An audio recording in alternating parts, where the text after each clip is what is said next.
도매처랑 위탁계약서를 안 쓰고 개인정보 처리 방침에 도매처를 수탁사로 명시도 안 하죠. 도매처가 그 정보로 뭘 하는지 통제도 안 되는 경우가 많거든요. 이게 왜 무서운 문제냐면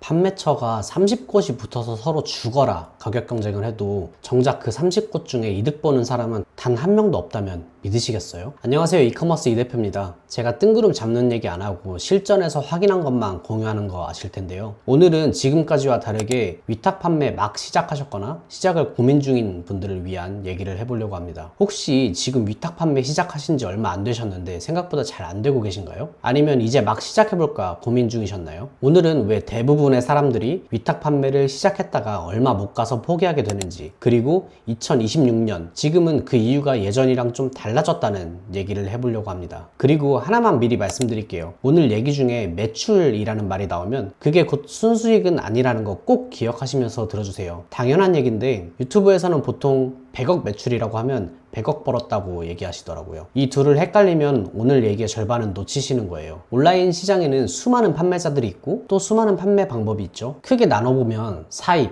위탁 판매, 구매 대행, 제조 이런 식으로 나눠볼 수 있는데요. 구매 대행에 대해서는 제가 예전에 남긴 영상이 있으니까 한번 참고해 보시고, 오늘 말씀드릴 위탁 판매는 재고를 직접 두지 않고 주문이 들어오면 그대로 도매처에 주문을 넣어서 제품을 보내는 방식입니다. 택배 업무도 없고 재고 부담도 없고 노트북 한 대만 있으면 여행 가서도 일할 수 있죠. 그러다 보니까 다들 이런 장점만 보고 나도 부업으로 한번 해볼까? 하고 시작하게 됩니다. 근데 야심차게 시작했다가 대부분 얼마 못 가서 포기하게 되는데, 이 이유를 예전에는 다들 경쟁이 심해서 라고만 했거든요. 근데 2026년 지금은 그 경쟁 구조 자체가 조금 바뀌었습니다. 오늘은 그 얘기를 한번 해보려고 해요. 우선 위탁 판매가 되게 쉬워 보이고 진입장벽이 낮다 보니까 남들도 다 뛰어듭니다. 도매매, 도매국, 여러 도매 사이트에서 소싱을 해서 판매를 하시는 분들 많으실 텐데요. 그 브랜드의 상품을 나만 파는 게 아니에요. 요즘엔 소비자가보다 훨씬 싸게 공급받는 브랜드의 도매처, 이런 사이트들을 강의에 넣어서 판매하기도 하는데요. 한 가지 제품만 팔더라도 수많은 업체들과 경쟁을 해야 하고 같은 카테고리에 같은 브랜드 제품을 파는 판매자들과도 또 치열하게 붙어야 됩니다. 여기서 하나 짚고 가야 될 게 있는데요. 위탁 판매를 무자본 창업이라고 많이들 알고 계시는데 정확히는 아닙니다. 재고를 안 쌓아두는 거지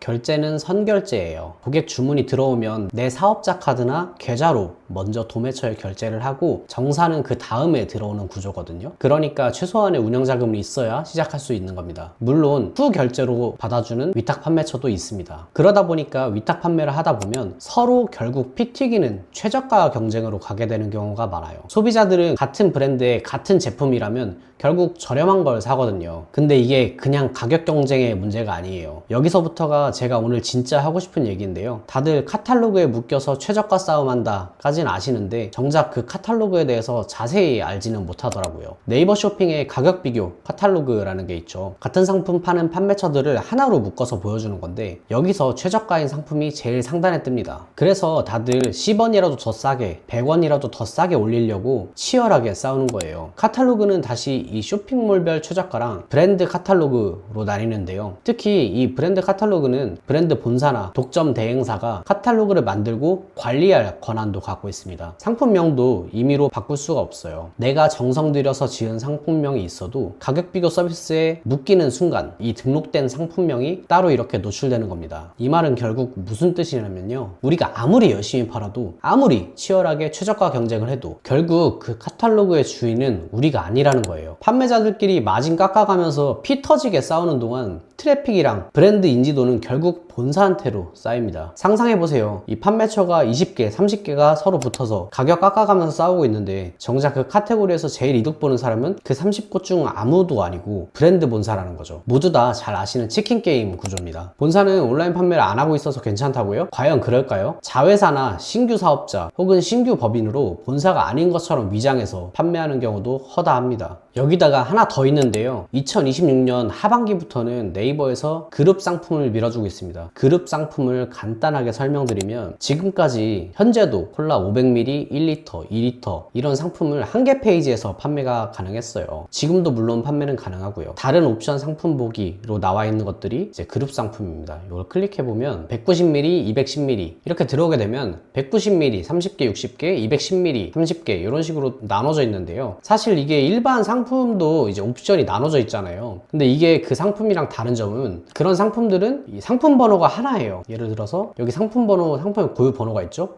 이 상품 번호가 하나인 상태에서 이 옵션을 여러 개를 선택할 수 있는 거고, 지금 보시면 상품 번호 5663으로 끝나는 상품 번호인데 여기서 60개로 바꾸게 되면 상품 번호가 바뀝니다. 그렇죠? 이게 따로따로 상품을 등록한 후에 그룹 상품으로 묶게 만드는 거거든요. 이 그룹 상품으로 묶으면 점수를 좀 더 주겠다, 그리고 모음전은 조금 지양하는 쪽으로 네이버가 조금씩 뒤로 미룰 거다, 100% 이렇게 얘기한 건 아니지만 어느 정도 이런 분위기에 이런 뉘앙스의 어투로 공지를 올리고 있어요. 이렇게 그룹 상품으로 바꾸면 뭐가 문제일까요? 기존 상품은 아까 그 상품 번호에 이 상품만 광고를 하면 500ml, 1리터, 2리터 30개, 60개를 다 판매할 수 있었어요. 근데 그룹 상품으로 변경하면 이 제품들, 이 선택된 옵션마다 다 광고를 따로 진행해줘야 된다는 거예요. 그렇게 되면 이 광고비를 견딜 수 있는 건 당연히 본사나 총판이고, 그룹 상품을 상위로 노출시켜주는 방향으로 간다고 하면 위탁셀러는 당연하게도 설 자리가 점점 없어질 겁니다. 그러다 보니까 요즘 셀러 커뮤니티나 단톡방을 가보면 본사 빼고는 다 죽겠다, 폐업 준비 중이다, 월 매출 2억인데 다 내려놓으려고 한다 라는 글이 정말 심심치 않게 보입니다. 신규 셀러뿐만 아니라 몇 년씩 운영한 셀러들도 똑같이 겪고 있어요. 제가 정기적으로 관리하거나 컨설팅 해드리는 업체들도 이 부분 때문에 정말 고민이 많아요. 특히 나이키와 같은 패션 브랜드, 아울렛 제품, 코스트코, 유명 브랜드의 제품을 저렴하게 사서 마진을 남기는 구조는 정말 어려워졌어요. 네이버만 그런 게 아니에요. 쿠팡도 아이템 위너라는 제도가 있죠. 쿠팡은 진작에 단순 브랜드 위탁 판매가 쉽지 않은 플랫폼이었어요. 같은 상품을 파는 판매자가 있으면 AI가 아이템 위너로 바로 묶어버려서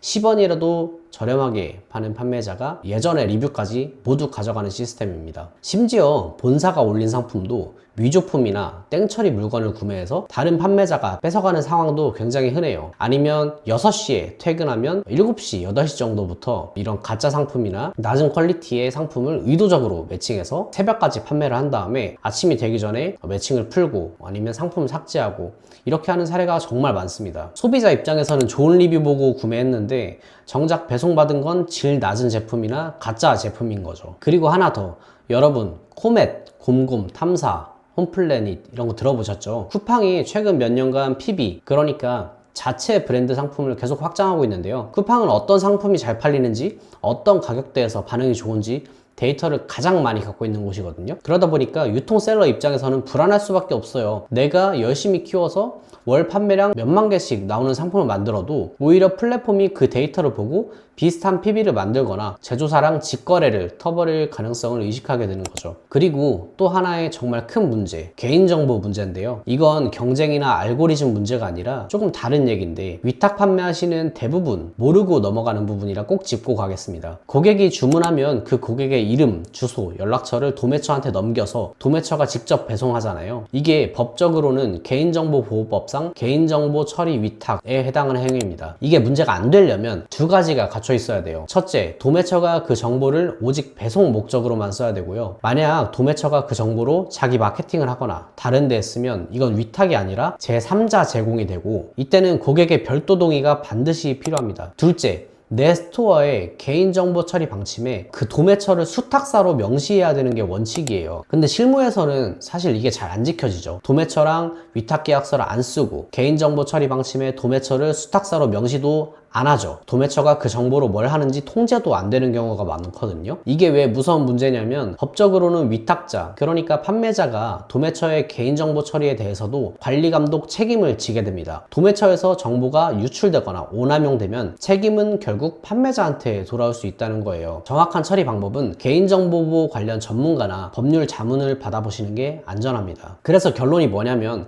네이버든 쿠팡이든 결국 구조는 비슷합니다. 판매자들끼리 아무리 치열하게 경쟁해 그 경쟁으로 쌓이는 트래픽이랑 신뢰는 결국 카탈로그를 쥔 본사나 플랫폼 자체로 흘러갑니다. 판매자가 많아진다고 우리한테 유리해지는 게 아니라 오히려 다 같이 힘 빠지고 정작 이득 보는 건 따로 있는 구조라는 거예요. 매출이 늘었다고 좋아하기 전에 그 매출에서 마진이 얼마나 남는지부터 확인하셔야 되고, 이게 얼마나 지속할 수 있는 사업인지를 확인하셔야 됩니다. 그렇다고 해서 위탁 판매를 하지 말라는 얘기는 아닙니다. 지금도 위탁 판매로 돈 버는 분들 분명히 있어요. 온라인 판매가 처음이고 아무것도 모르는 상태라면 위탁 판매로 시작해서 상품 등록, 상위 노출, 주문 처리, CS 이런 흐름 파악하는 것도 좋을 수도 있습니다. 다만 위탁 판매로 시작한 분들도 결국엔 사입 브랜딩으로 넘어온다는 거죠. 예전처럼 그냥 남들 따라서 소싱하고 가격만 맞추면 되겠지라는 생각으로는 2026년 이후로 절대 못 버팁니다. 반드시 차별화 둬야 되고요. 그 차별화가 뭐가 됐든 결국은 카탈로그와 플랫폼 규칙을 정확히 이해하는 것부터 시작하거든요. 오늘 영상 보시면서 한번 확인해 보세요. 지금 판매하고 계신 상품이 카탈로그에 묶여 있는지, 묶여 있다면 내가 지은 상품명이 실제로 노출되고 있는지요. 생각보다 많은 분들이 이거 모르시더라고요. 그리고 이렇게 온라인 판매에 대해서 조금 넓은 주제를 다루기도 하지만 저는 보통 심도 있고 남들이 잘 다루지 않는 고급 정보들이나 자료를 다루고 있으니까요. 구독, 좋아요 누르시고 남들보다 한 걸음 빠르게 좋은 정보 얻어가시길 바라겠습니다. 상품 등록과 상위 노출은 노출이 어떻게 되는지 궁금하신 분들은 저번에 올린 상품 등록 관련 영상 보시면 어느 정도 도움이 되실 겁니다. 앞으로도 잘 부탁드리겠습니다. 시청해주셔서 감사합니다.